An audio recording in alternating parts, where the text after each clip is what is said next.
Hi, welcome to this part of my review featuring Battle Century G Remastered.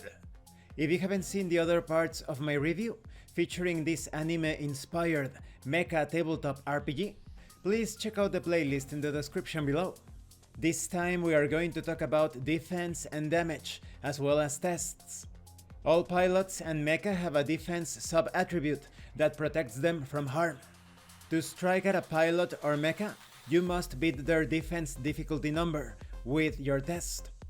Defense is a combination of reflexes, ability to read the moves of others, and quick thinking. For pilots, its value is equal to awareness plus 5, and for mecha it is their guard plus 5.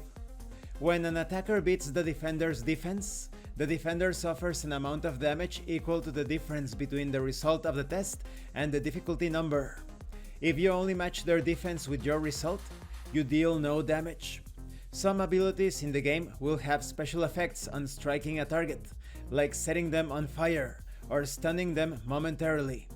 For the purposes of these abilities, just matching their defense with your test is enough, even if you don't do any damage otherwise. All pilots also have a plot armor sub-attribute, representing how much damage they can take before being defeated.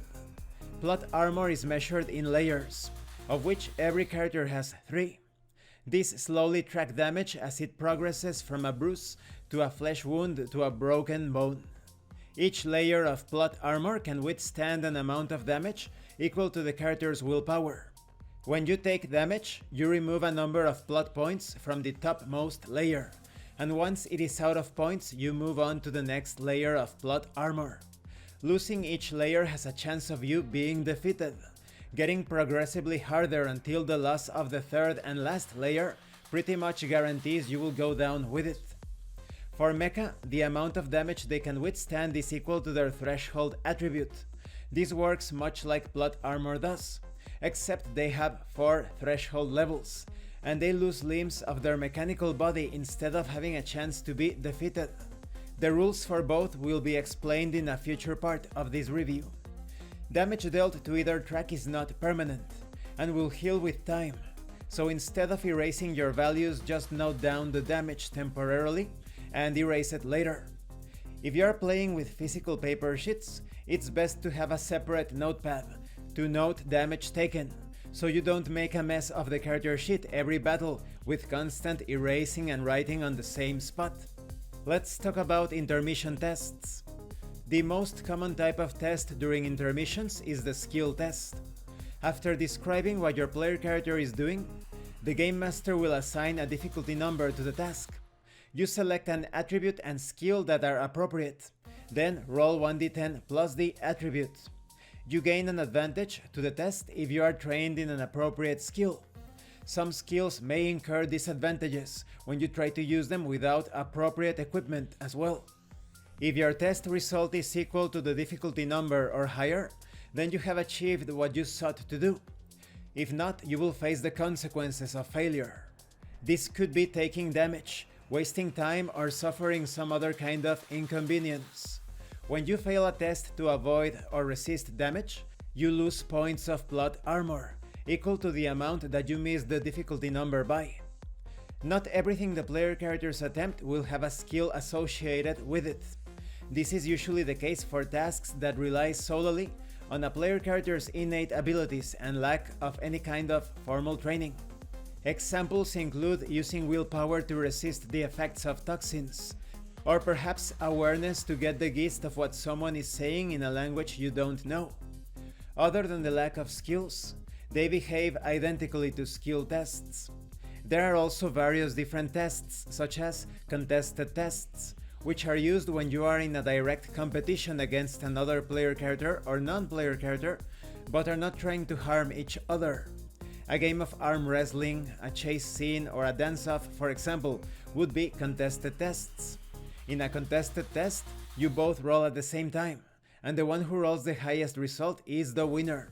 If you are tied, you continue testing until the stalemate breaks.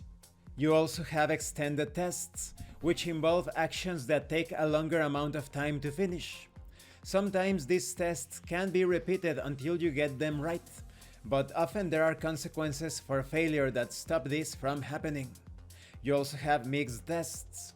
Sometimes what you are trying to do isn't so simple or straightforward to require only a single skill or even a single attribute.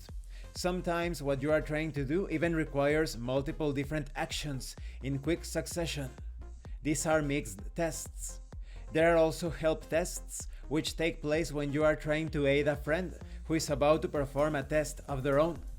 You also have healing tests, which are pretty self-explanatory, almost always done through the medicine skill. You also have equipment tests. This is when you can temporarily obtain equipment, as in the traits of that type, through the resources attributes. These will usually require a scene to go and look for such goods, or at least a break in the action to give you enough time to do so. You also have optional rules to apply critical failure and exceptional successes.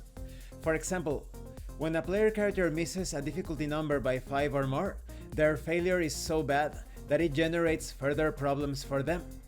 In the case of exceptional success, when a character gets a result of at least 5 higher than the original difficulty number, they succeed so well at the test that they gain an extra benefit out of it. And this concludes this part of the review. In the next part we are going to talk about matches.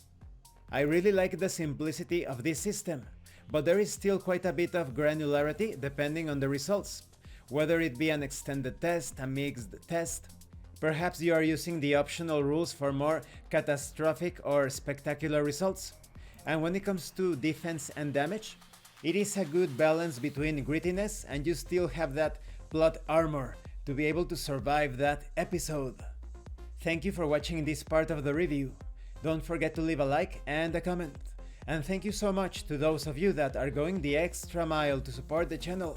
If anyone else wishes to further support the channel, the information on how to do that will be in the description below. This has been Abraham El Jaguar, a professional game master. If you want me to run a game for you, please check out the pinned comment below. And remember, master roleplay and you will master the game. Once again, thank you, and see you later.